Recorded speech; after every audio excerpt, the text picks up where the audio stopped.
दोस्तों, ये कहानी है विशाल नगर की, जहाँ पर एक अंकित नाम का आदमी रहा करता था। वो खेती-बाड़ी कर कर अपना जीवन बसर कर रहा था।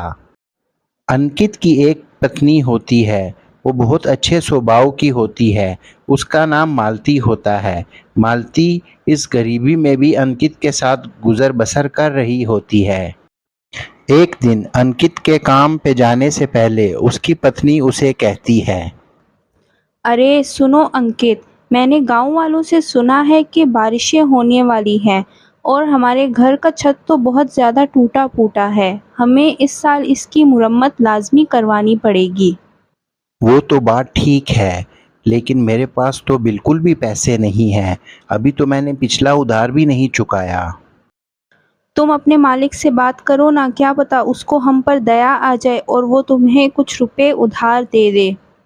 चलो, मैं कोशिश करता हूँ। हो सकता है कि मालिक मान जाए। अंकित की इस बात से उसकी पत्नी को कुछ तसल्ली होती है। ये कहकर अंकित काम पर चला जाता है। वहाँ जाकर अंकित अपने मालिक से बात करता है और उसे कहता है, अरे सेठ जी, मैंने आपसे एक बात करनी है। बारिशें होने वाली हैं और मेरा घर बहुत ख़राब है। उसकी छत बहुत ज़्यादा कमज़ोर है। क्या आप मुझे उसके मुरम्मत करने के लिए कुछ पैसे उधार दे सकते हैं? अरे तुम पागल तो नहीं हुए? अभी तो तुमने पिछला उधार भी नहीं चुकाया, और अगर तुमने ज़्यादा ज़िद की तो मैं तुम्हें काम से निकाल दूंगा। मालिक की ये बात सुनकर अंकित चुप कर जाता है। अंकित निराश होकर घर चला जाता है। जैसे ही अंकित घर पहुंचता है, वो मालती से कहता है कि अरे, मैंने मालिक से बात की थी, लेकिन मालिक ने मुझे उधार देने से मना कर दिया। उसने कहा कि अभी तो तुमने पिछला उधार भी नहीं चुकाया। तो क्या मतलब, हम इस साल भी अपने घर की मुरम्मत नहीं करवा सकेंगे? अरे, लगता तो कुछ यूं ही है, क्योंकि मेरे पास तो बिल्कुल भी पैसे नहीं हैं।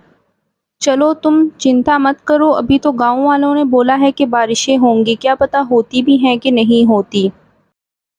यूं ही दिन गुजरते चले जाते हैं। एक दिन बहुत तेज़ हवाएं चलना शुरू हो जाती हैं और पूरे गांव का मौसम बहुत ज़्यादा ख़राब होना शुरू हो जाता है। पूरे गांव में अंधेरा छा जाता है और बादल गरजने लगते हैं। फिर पूरे गांव में बारिश होना शुरू हो जाती है।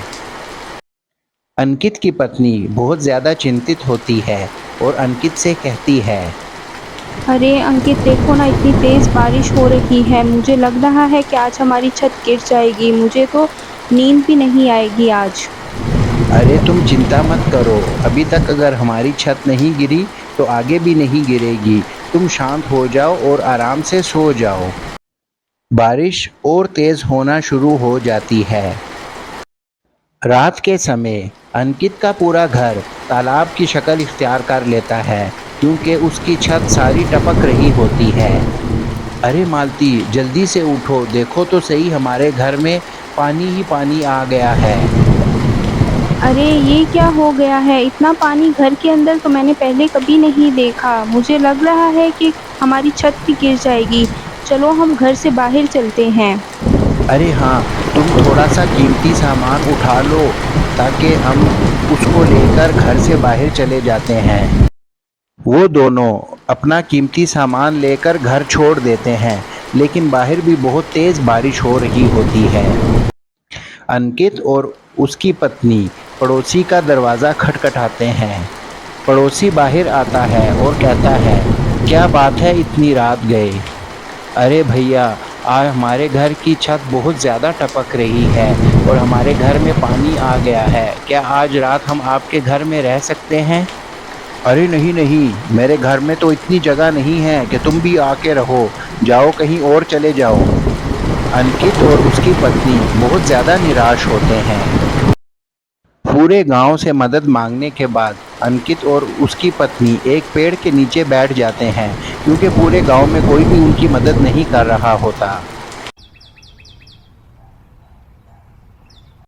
सुबह के समय जब बारिश थमती है, तो वो दोनों अपने घर वापस जाने का सोचते हैं। कुछ ही समय बाद वो दोनों अपने घर में वापस आ जाते हैं। जब वो दोनों घर के अंदर आते हैं तो अंकित अपनी पत्नी से कहता है कि अच्छा हुआ हमारी छत अभी तक सलामत है और गिरी नहीं है। लेकिन अगर एक और बारिश हुई तो हमारी छत गिर जाएगी, क्योंकि इसकी हालत बहुत ज़्यादा ख़राब है और कल रात की बारिश की वजह से इसकी हालत और ज़्यादा ख़राब हो गई है। अरे तुम्हारी बात तो बिल्कुल ठीक है, करता हूँ मैं कुछ इसके बारे में। मुझे तो अभी बहुत ज़्यादा भूख लगी है, तुम खाने पीने का कुछ करो। अभी वो दोनों बातें कर ही रहे होते हैं कि बाहर से उनको किसी के रोने की आवाज़ आ रही होती है। अंकित और उसकी पत्नी वो आवाज़ सुनकर घबरा जाते हैं। अंकित जब बाहर आकर देखता है तो वो देखता है कि एक पंछी बहुत ही जख्मी हालत में उनके घर के बाहर पड़ा हुआ होता है। अंकित की पत्नी कहती है, अरे ये बेचारा पंछी कल रात तूफान में शायद ज़ख्मी हो गया है, हमें इसकी मरहम पट्टी करनी चाहिए, वरना ये तो मर जाएगा। हाँ मालती, तुम बिल्कुल ठीक कह रही हो।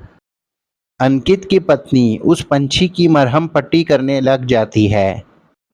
कुछ समय बाद वो पंछी बिल्कुल ठीक होकर उड़ने लगता है। ये देखकर अंकित और उसकी पत्नी बहुत खुश होते हैं। वो पंछी घर से बाहर चला जाता है। अंकित और उसकी पत्नी भी उसके पीछे चलने शुरू हो जाते हैं। फिर अचानक वो पंछी बोलने लग जाता है और अंकित और उसकी पत्नी से कहने लगता है, अरे मैं एक जादुई पंछी हूँ और मैं अपने जादू से तुम लोगों का घर बिल्कुल ठीक कर देता हूँ। अब तुम लोगों को कोई भी मेहनत करने की ज़रूरत नहीं पड़ेगी, क्योंकि तुम लोग जिस चीज़ की इच्छा करोगे वो तुम लोगों को घर के अंदर मिल जाएगी। पहले तो अंकित और उसकी पत्नी ये देखकर बहुत हैरान होते हैं। फिर अंकित पर पंछी से कहता है, लेकिन ये तो हमें बताओ कि तुम ऐसा क्यों करोगे।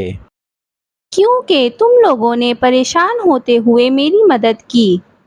फिर देखते ही देखते उस पंछी के आंखों से एक रोशनी निकलती है जो कि अंकित के घर के अंदर जाने लगती है। अंकित और उसकी पत्नी तो जैसे अपने होश ही खो बैठते हैं। फिर वो पंछी आसमान में उड़ जाता है।